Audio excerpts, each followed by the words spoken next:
नमस्ते, मम नाम भारती। अद्य एकां कथां श्रावयामि। एकलव्यस्य गुरुभक्तिः।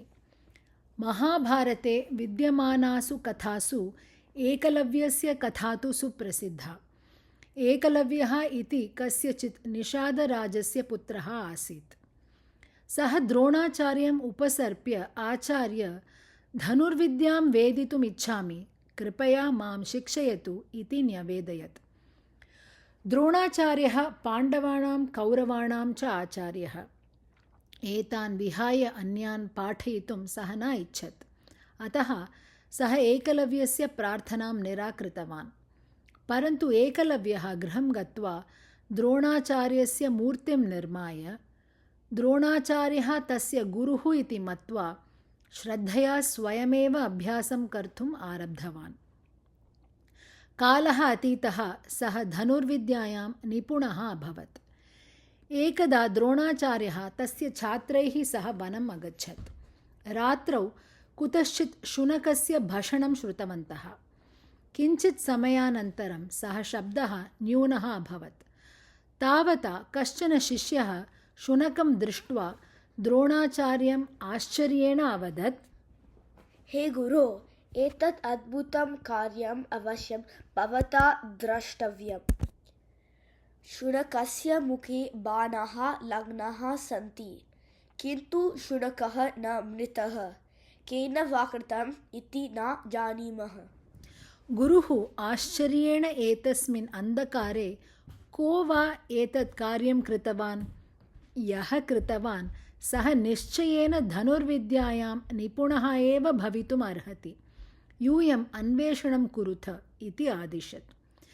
शिष्याः एकलव्यः एव एतत् असामान्यं कार्यं कृतवान् इति ज्ञात्वा तं गुरोः समीपम् आनीतवन्तः। तं दृष्ट्वा अर्जुनः विचलितः जातः। कुतूहलेन द्रोणाचार्यः एकलव्यम् अपृच्छत्, को वा भवतः गुरुः इति। एकलव्यः प्रत्यवदत्, भवानेव मम गुरुः इति। आश्चर्यान्वितः द्रोणाचार्यः अपृच्छत्, एतत् कथं भवेत्? एकलव्यः सर्वान् तस्य गृहं प्रति नीतवान्। गृहस्य पुरतः द्रोणाचार्यस्य चारुमूर्तिं दर्शितवान्। एकलव्यः विनयेन, एषा मूर्तिः एव मम गुरुः। एतस्य पुरतः एव प्रतिदिनम् अहम् अभ्यासं कृत्वा धनुर्विद्याम् अधिगतवान्। द्रोणाचार्यः मम मानसिकः गुरुः इति अवदत्। सर्वे शिष्याः, द्रोणाचार्यः च मूकविस्मिताः अभवत्।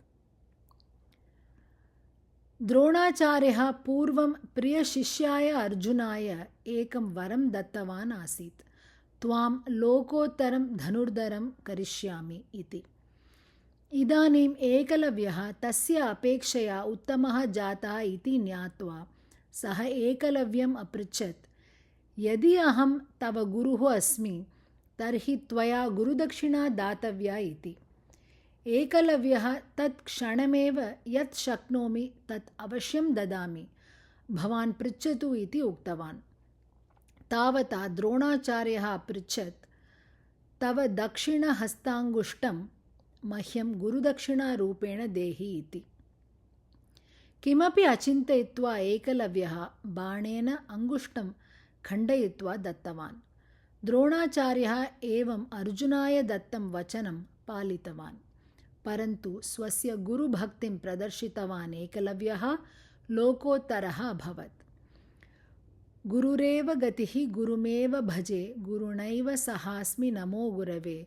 न गुरोः परमं शिशुरस्मि गुरोः, मतिरस्मि गुरो मम पाहि गुरो। नमस्ते।